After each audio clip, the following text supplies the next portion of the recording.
Assalamualaikum warahmatullahi wabarakatuh. Selamat pagi. Perkenalkan, nama saya Rizka Fadilah dengan NIM 237380003. Nah, saya mahasiswa Magister Teknik Informatika di Universitas Sumatera Utara.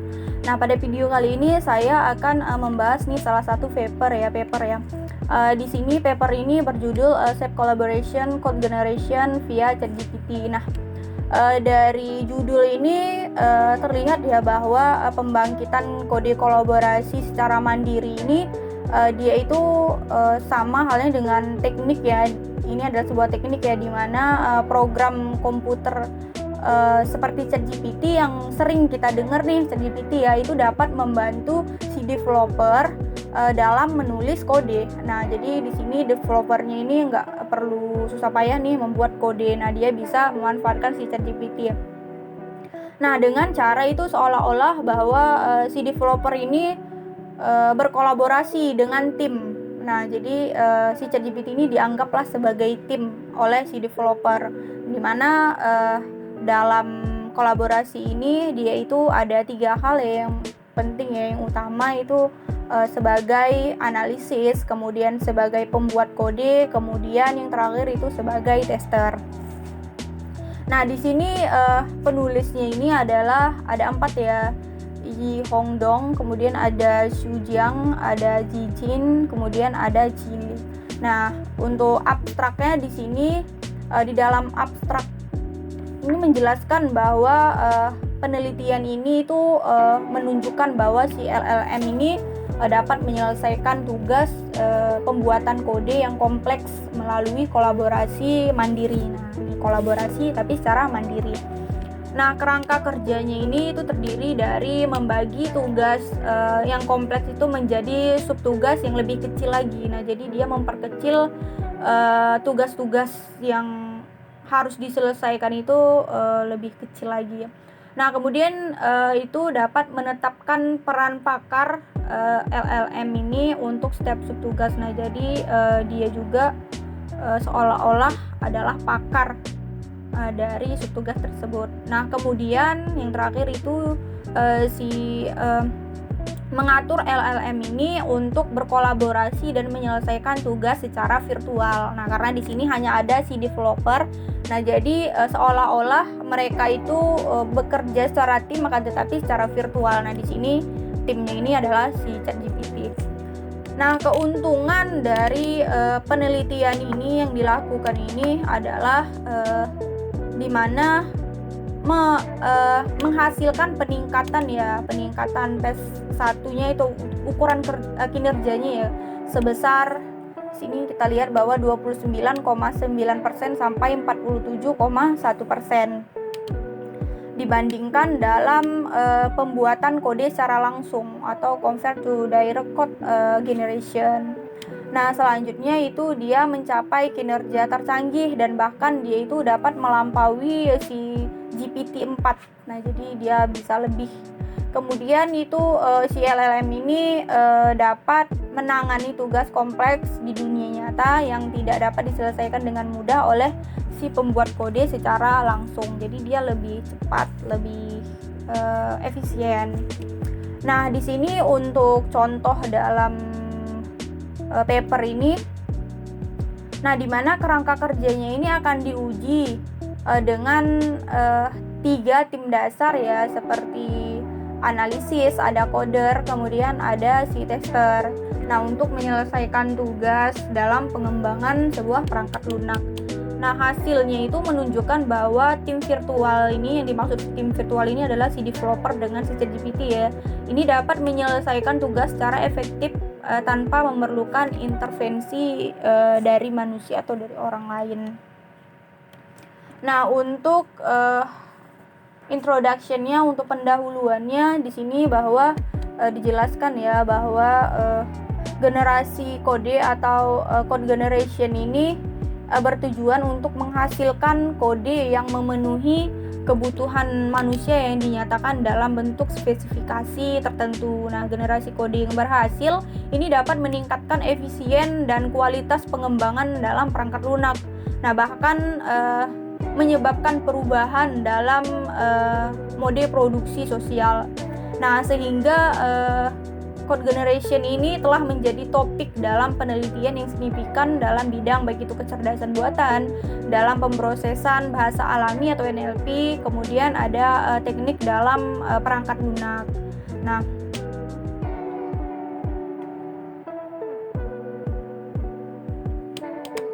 kemudian itu di paragraf kedua ya, meskipun demikian itu dapat menghasilkan kode yang benar untuk persyaratan yang kompleks, sehingga tantangan substansial itu bahkan untuk programmer manusia itu sendiri ya, yang berpengalaman itu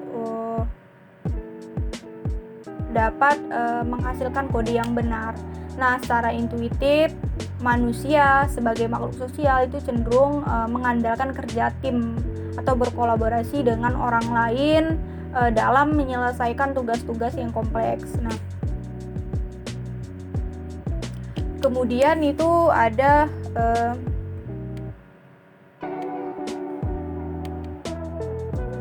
di sini dijelaskan ya bahwa ada beberapa manfaat dari kerja tim itu saling berkolaborasi ya. Kerja tim itu ini ada sebanyak 3. Nah, di sini dijelaskan ya. Kemudian di paragraf selanjutnya itu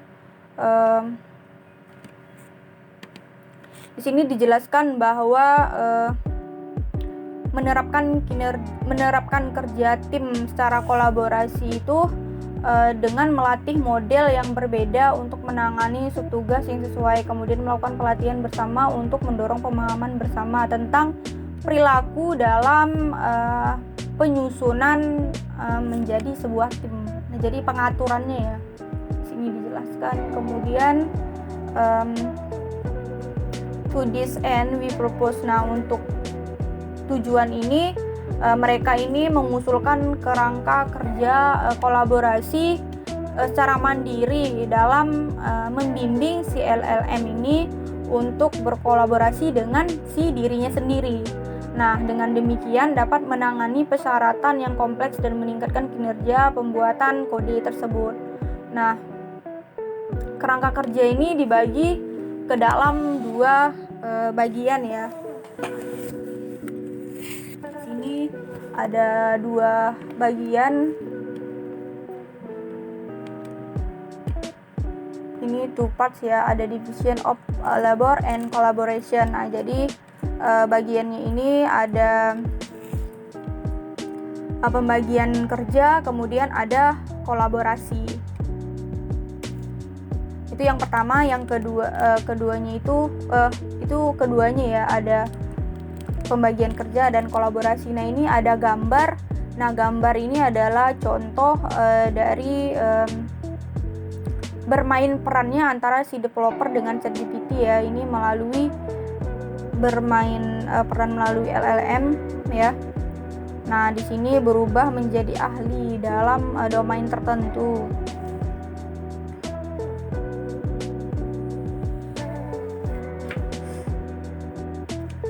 Nah, untuk mendukung kolaborasi ini mereka mengenalkan kerangka kerja dalam software, kerangka kerja atau metodologi dalam pengembangan perangkat lunak atau SDM. Ini untuk kolaborasi SDM. Nah, jadi di sini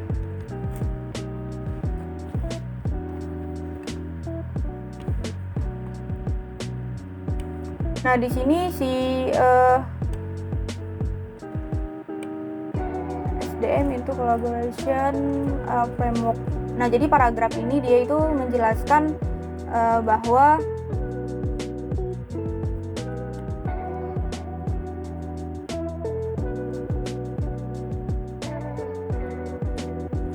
di sini mereka membuat kode, kemudian memperbaiki kode ini berdasarkan rencana atau si umpan balik dari si penguji. Nah, secara bersamaan, penguji ini menyusun laporan pengujian berdasarkan hasil dalam pembuatan kode, kemudian mendokumentasikan nih masalah apapun yang ditemukan selama proses pengujian. Nah, mereka juga menggunakan tiga agen dalam ChatGPT itu untuk masing-masing memainkan ketiga peran itu melalui instruksi peran, dan kemudian mereka juga berkolaborasi untuk menangani tugas pembuatan kode di bawah panduan kerangka kerja kolaborasi secara mandiri. Nah, di sini adapun kontribusi utama dari penelitian itu di sini ada 4 ya kontribusinya.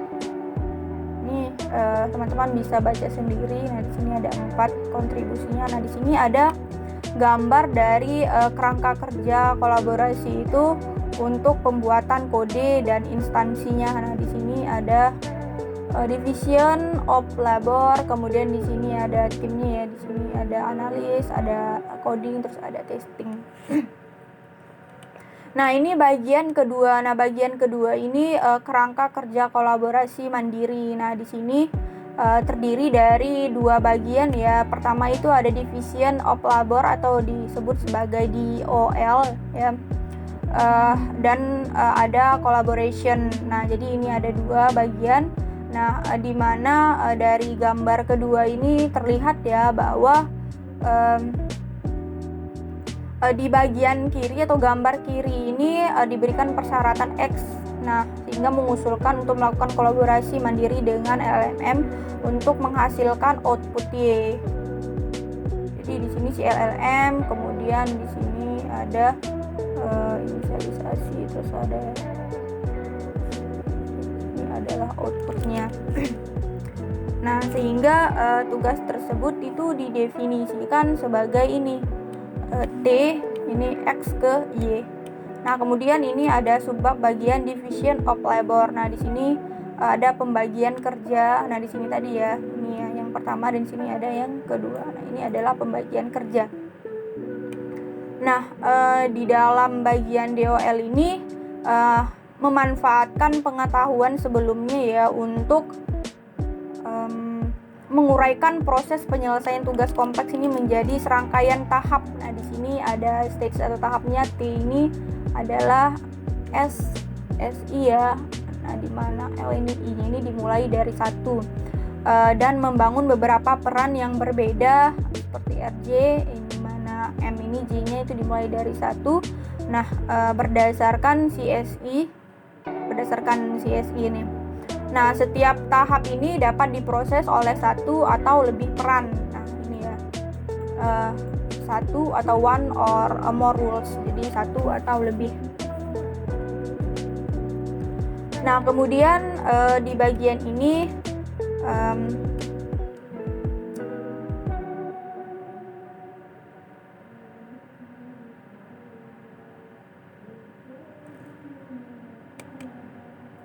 nah, jadi intinya pada subbab ini dia itu menjelaskan bahwa instruksi peran hanya perlu diberikan sekali pada saat inisialisasi setiap agen si LLM.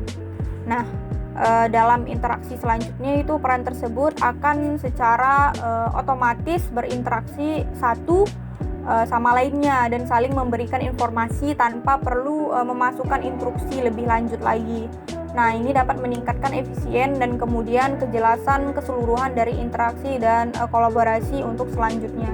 Nah, ini bagian yang kedua, ini tentang kolaborasi. Nah, tadi kan ada 2 bagian ya, bagian division of labor, kemudian bagian kedua collaboration. Nah, di sini bagian kedua kolaborasi di sini dia ini menjelaskan bahwa assign rule to LLMS in DOL part. Nah, jadi setelah menerapkan peran ke LLM di bagian DOL, nah peran tersebut berinteraksi outputnya itu dengan peran lain. Nah, seiring dengan kemajuan tahap, nah menyempurnakan pekerjaan, kemudian memastikan output yang akurat dan cermat. Nah, jadi dalam kolaborasi ini dia itu berfokus pada fasilitas interaksi yang efektif antara peran yang berbeda untuk memastikan nih bahwa mereka itu saling meningkatkan pekerjaan satu dengan yang lain.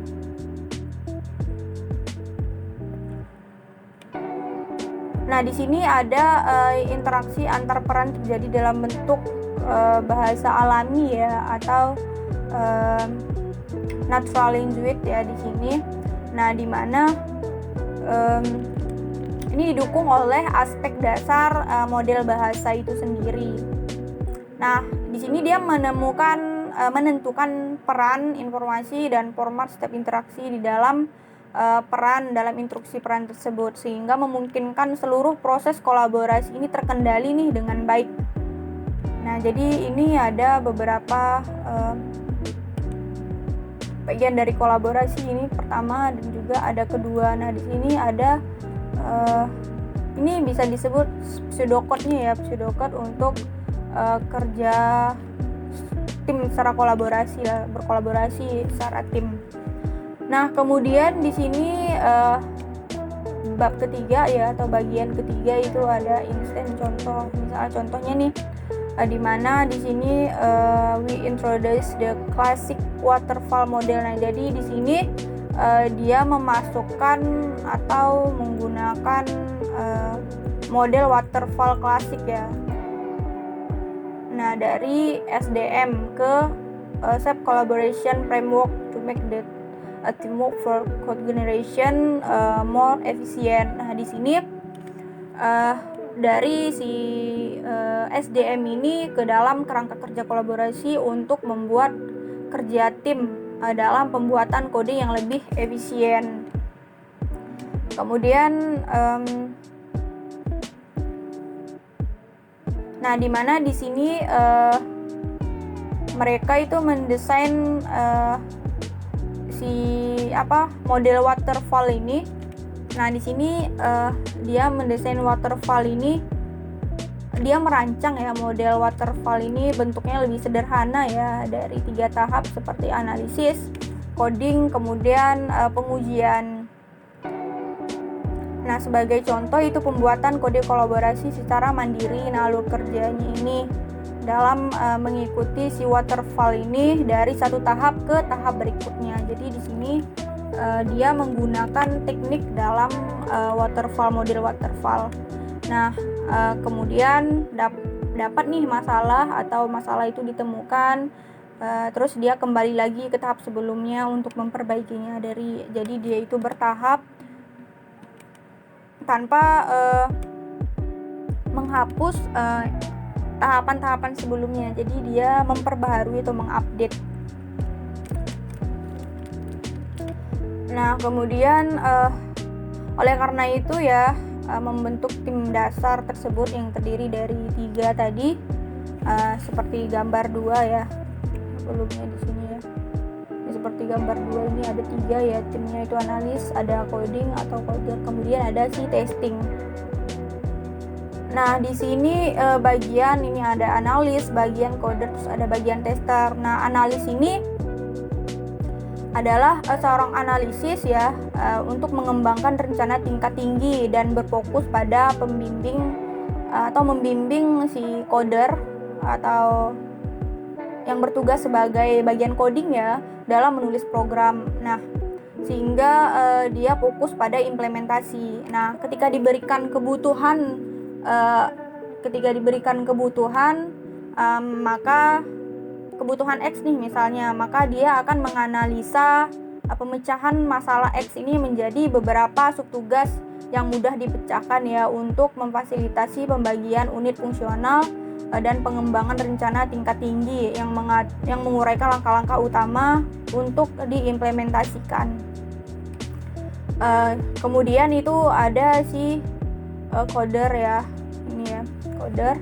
Nah, di sini dia itu perannya itu dia peran sentral ya dalam si tim ini. Dia menerima rencana dari si analisa ini atau analisis ini, kemudian laporan pengujian dari si tester ya sepanjang alur kerja. Nah, oleh karena itu menetapkan 2 tanggung jawab kepada si coder ya. Yang pertama itu dia menulis kode memenuhi persyaratan yang telah ditentukan, kemudian mengikuti rencana yang diberikan oleh si bagian analisa atau analisis. Kemudian yang kedua itu dia memperbaiki atau menyempurnakan kode dengan mempertimbangkan umpan balik dari laporan pengujian yang diberikan oleh si tester. Nah, jadi inilah dia di mana ada 3 ya bagian tadi.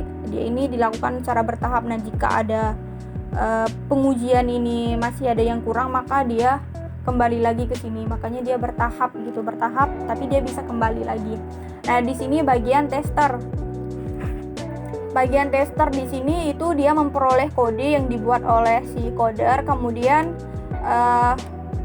mendokumentasikannya ke laporan pengujian yang berisi berbagai aspek seperti fungsionalitasnya, terus ada keterbacaannya dan pemeliharaannya.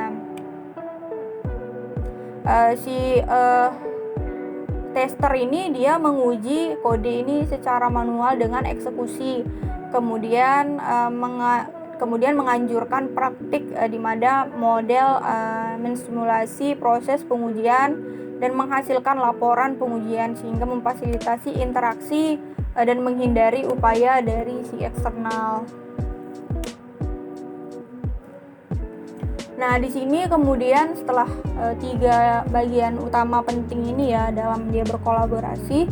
Nah, di sini dia peran untuk si LLM ini dicontohkan ini si ChatGPT ya.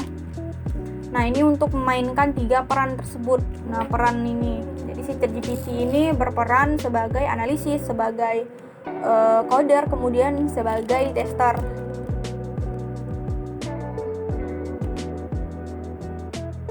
Nah, ini adalah gambar dari contoh interaksi peran untuk pembuatan kode dalam kerangka kerja mandiri. Di sini ada rule instruction-nya, terus ada team description, ada user requirement, ada rule description.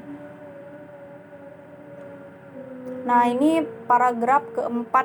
Ini ada eksperimen setup.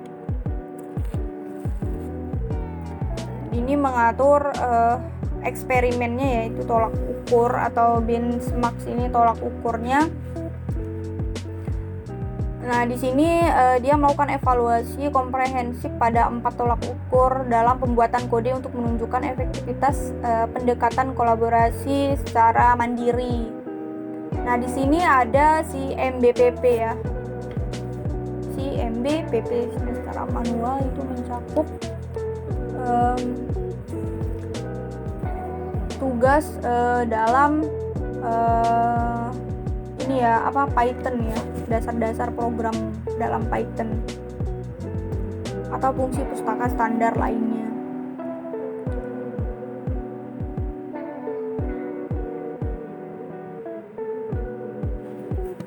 Nah, jadi di sini dia ini menjelaskan ya bahwa dari semua percobaan itu, nah pada saat dia memanggil si ChatGPT melalui API atau API ya, yaitu ChatGPT 3.5 Turbo ya. Maka mereka menggunakan versi yang 03.01. Nah, ini dari versi si GPT 3.5 Turbo. Nah, sebagai model dasar untuk meminimalkan risiko dalam perubahan model yang tidak terduga, nah mempengaruhi hasil. Nah, untuk meningkatkan stabilitas output dari LLM ini, mereka menyetel decoding temperatur ke 0. Nah, kecuali nyatakan lain. Nah, di sini menggunakan pengaturan neural language ya untuk pembuatan kode. Dan kemudian ada jumlah interaksi maksimum ini dibatasi hingga 4. Jadi limitnya ini ada 4.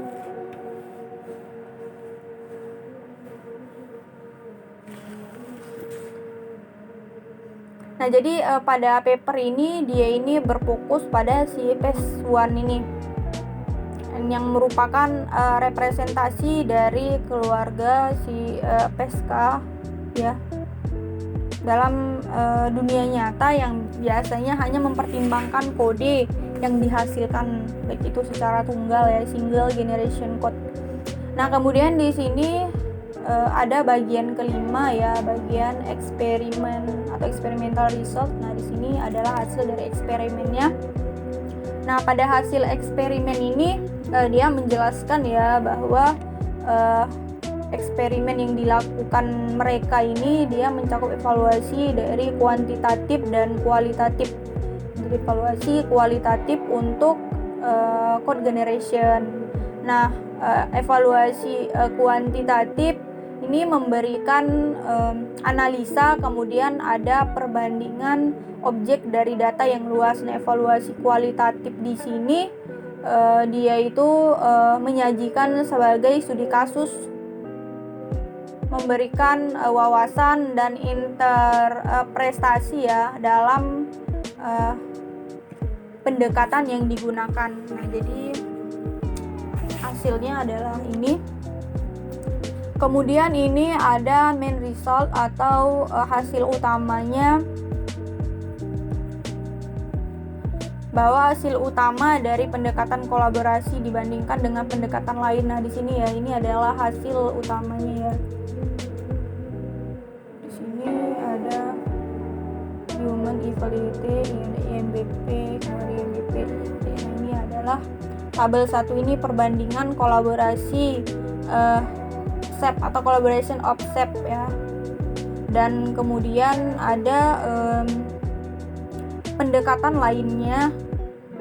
lainnya dengan pengaturan, ada BL, kemudian ada tanda tangan, kemudian ada kasus uji publik. Nah, bagian 5.2 ini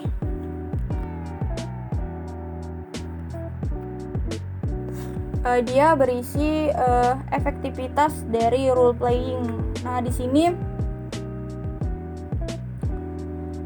dalam pembuatan kode ini itu hanya mengandalkan si neural language aja atau bahasa alami. Nah, sehingga dalam disetting dalam pengaturan ini mereka mengevaluasi kinerja setiap peran ChatGPT dalam tim dasar yang dibuat oleh si kerangka kerja kolaborasi secara mandiri. Nah, seperti yang digambarkan pada tabel 2. Nah, ini tabel 2 ya. Nah, tabel 2 ini di mana hasil eksperimen ini menunjukkan bahwa kinerja itu meningkat secara substansial jika dibandingkan dengan hanya menggunakan peran coders setelah membentuk tim. Nah, terlepas apakah si tim ini dari 2 peran ini atau dari 3 peran.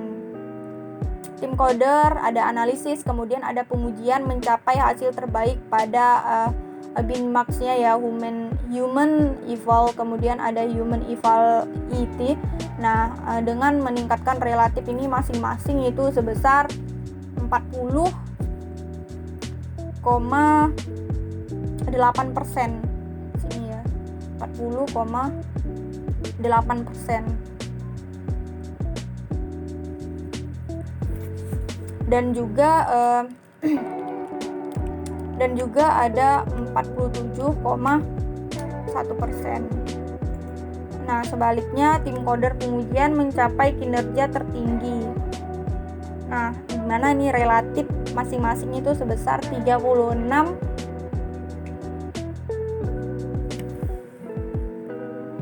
Sebesar 36,7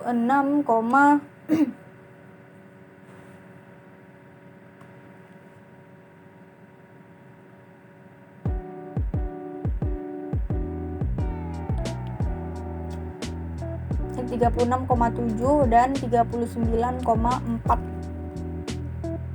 Di sini nggak terlihat ya dari mana hasilnya. Ini 36. Oh, ini 36,7. Ini ya 36,7 hingga 39,4. Nah, sedangkan untuk bagian analisisnya ini ada 40,8. Jadi di sini 40,8 dan 47,1.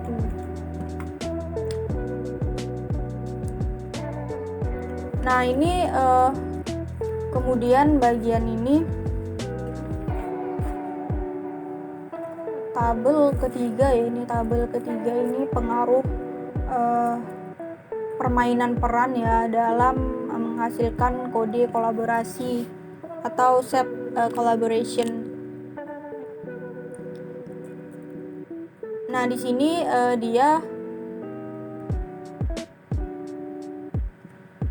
melakukan analisis perbandingan dengan dua baseline ya tanpa permainan peran. Nah, di sini ada instruksi atau zero shot, kemudian zero shot ya, ada yang melibatkan instruksi dengan komponen permainan peran yang dihilangkan, dan prompting few shot ya, yang menyediakan contoh untuk menunjukkan tugas si LLM di setiap tahap.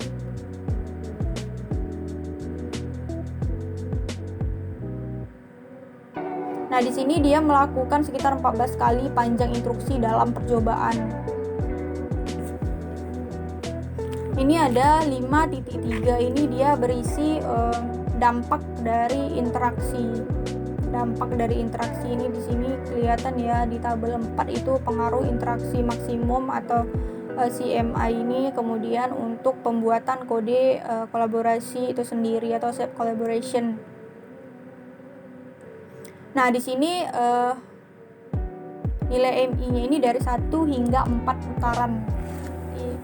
Dia melakukan 4 putaran, kemudian di bagian 5.4 ada case study. Nah, ada studi kasusnya ya di sini, bahwa melakukan evaluasi performa ya pendekatan secara kualitatif. Nah, studi kasus ini berfokus pada 2 jenis khusus atau 2 jenis kasus ya. Di sini the first is relatively simple requirement for a function level code generation, kemudian ada source from a human fall benchmark, kemudian yang kedua itu ada involves a more complex real world requirement, specifically asking model to create a game in Python with its high level requirement similarity to user story. Nah, jadi untuk studi kasusnya ini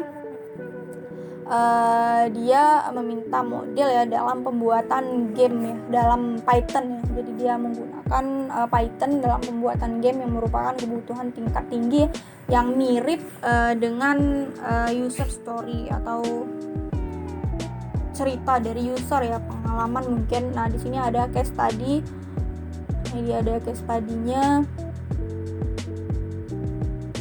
Di sini juga ada case study untuk tugas ya, tugas yang kompleks.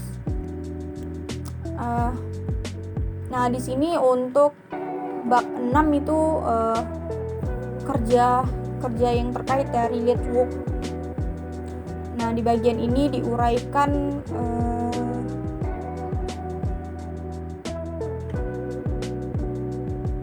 nah, pembahasan ini lebih lanjutnya itu dapat dilihat pada Appendix D. Jadi dia ada bagian Appendix D. Nah, di sini ada lampirannya ya. Ada beberapa lampiran yang lebih jelasnya lagi nih. Kalau misalnya untuk penjelasan bab 1 sampai bab 6 itu masih kurang. Nah, di sini ada penjelasan lagi ya di bagian Appendix D atau lampiran D di sini.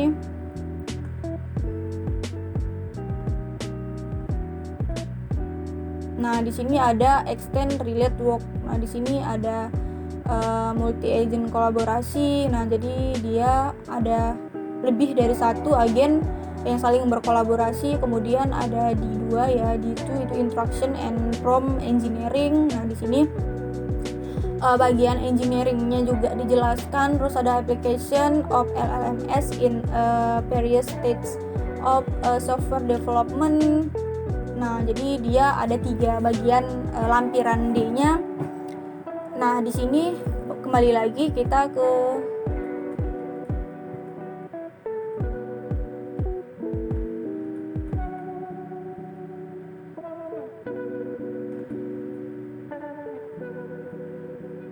Nah, di sini bagian ini tadi.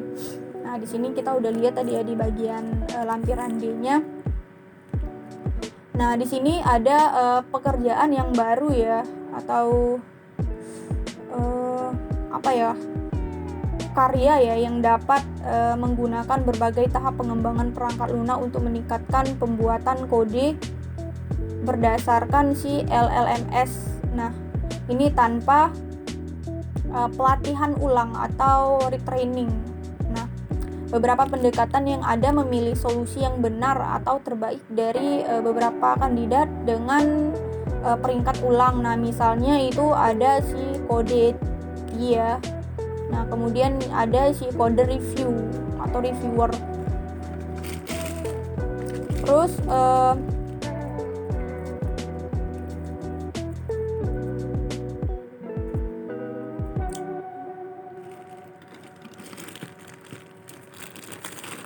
nah, jadi dari relate work ini dia itu menjelaskan bahwa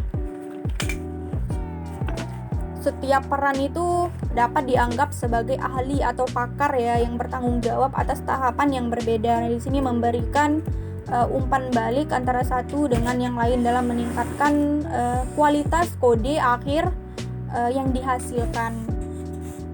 Nah, dengan memperkenalkan si SDM ini dapat mencapai peningkatan yang stabil dalam evaluasi kuantitatif dengan tim pengembangan virtual yang secara seragam atau secara bersamaan. Nah, di sini ada gambar 5 ya. Di sini dari gambar 5 ini, nah di sini ada tugas yang kompleks di dunia nyata ya, di mana yang merah ini ya, garis merah ini dia itu ditambahkan pasca proses digunakan untuk menunjukkan dari objek tertentu. Nah, kemudian bagian yang ketujuh, bagian terakhir itu ada discussion and future work. Nah, di sini jadi pada bagian diskusi dan juga untuk masa depannya ya, future work-nya itu dia membahas beberapa keterbatasan tim dalam pengembangan virtual yang saat ini dibuat dan menyajikan serangkaian arahan potensial untuk peneliti selanjutnya. Jadi ada saran untuk si peneliti selanjutnya dari si paper ini. Nah, di sini yang pertama itu dalam paper ini ada 3 tim atau 3 peran ya dalam satu tim ini. Namun kerangka kerja kolaborasi ini memungkinkan modifikasi komposisi tim dengan mudah untuk memenuhi kebutuhan yang berbeda. Nah, misalnya dia mengacu pada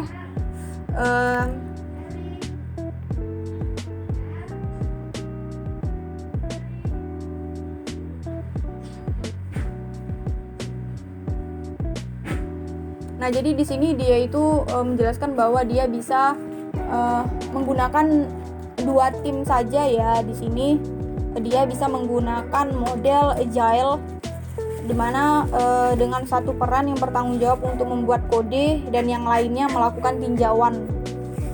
Nah, jadi pada paper ini dia menggunakan si waterfall. Nah, di sini diarahkan atau diminta untuk penelitian selanjutnya itu menggunakan si agile.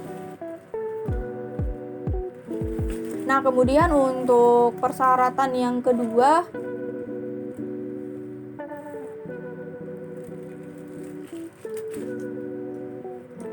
jadi di sini karena tim yang dibentuk itu adalah sistem yang sepenuhnya otonom, maka dapat bekerja di luar persyaratan yang mempengaruhi efektivitas sistem itu sendiri.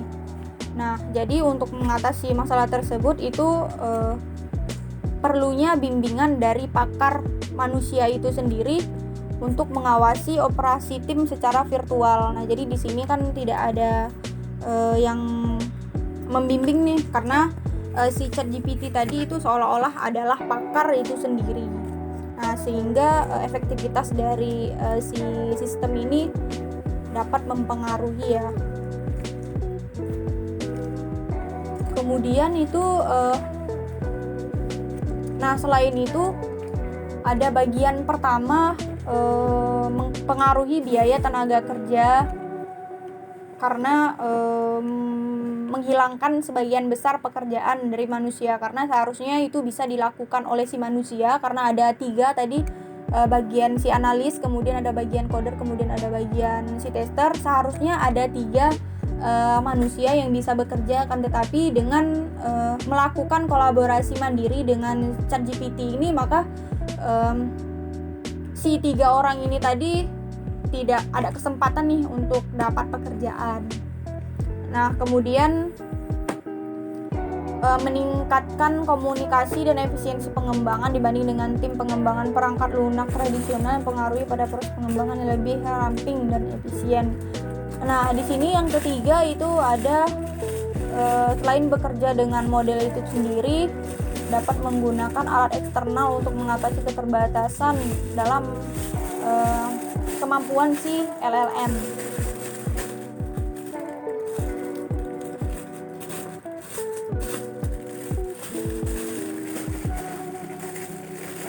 Nah, jadi ini usulan tambahannya itu bagaimana kita itu dapat membimbing si LLM ini untuk menggunakan alat yang lain. Nah, sehingga perlu dikaji tentang penggabungan alat ya, melalui instruksi peran dalam kerangka kerja si kolaborasi. Nah, untuk kesimpulannya dalam paper ini,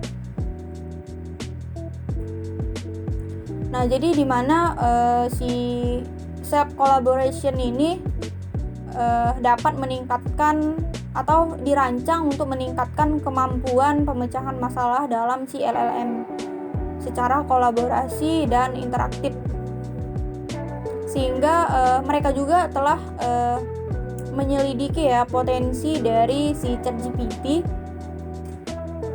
dalam memfasilitasi pembuatan kode yang kolaboratif dalam proses pengembangan perangkat lunak. Nah, secara khusus berdasarkan kerangka kerja yang diusulkan, mereka dapat membentuk tim dasar yang terdiri dari tim peran si ChatGPT yang berbeda yang dirancang untuk menangani tugas pembuatan kode secara kolaboratif. Nah,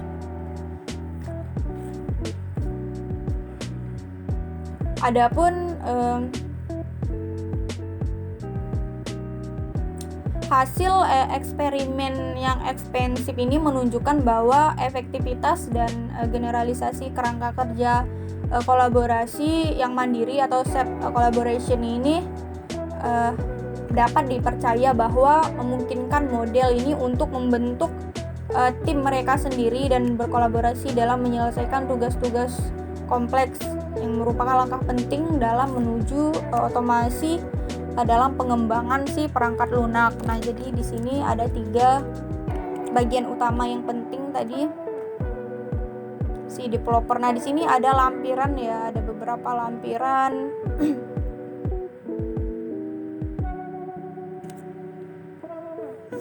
Nah, lampirannya ini ada hasil eksperimen untuk lanjutan. Nah, seperti saran lah. Jadi si peneliti lain itu melakukan kolaborasi atau self collaboration itu untuk LLM ini berbasis chat yang berbeda. Di sini kan menggunakan ChatGPT. Terus ada beberapa lampiran juga tentang pengaturan, kemudian ada baseline secara detailnya. Terus ada analisisnya. Nah, di sini ada requirement, terus ada plan-nya ya. Ada requirement-nya juga, ada bagian coding. Nah, ini dia telah menjelaskan yang dilakukan nih si coding. Kemudian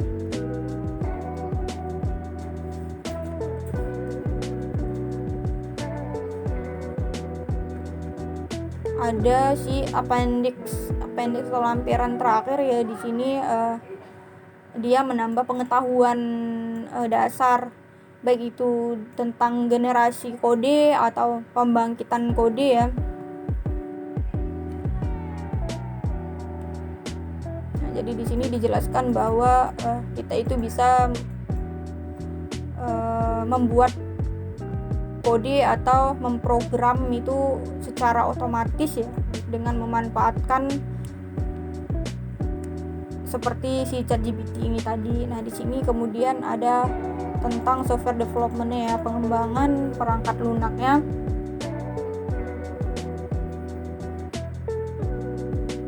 Nah, Jadi di sini dia juga menjelaskan bahwa dalam pengembangan perangkat lunak ini kita perlu adanya tim ya.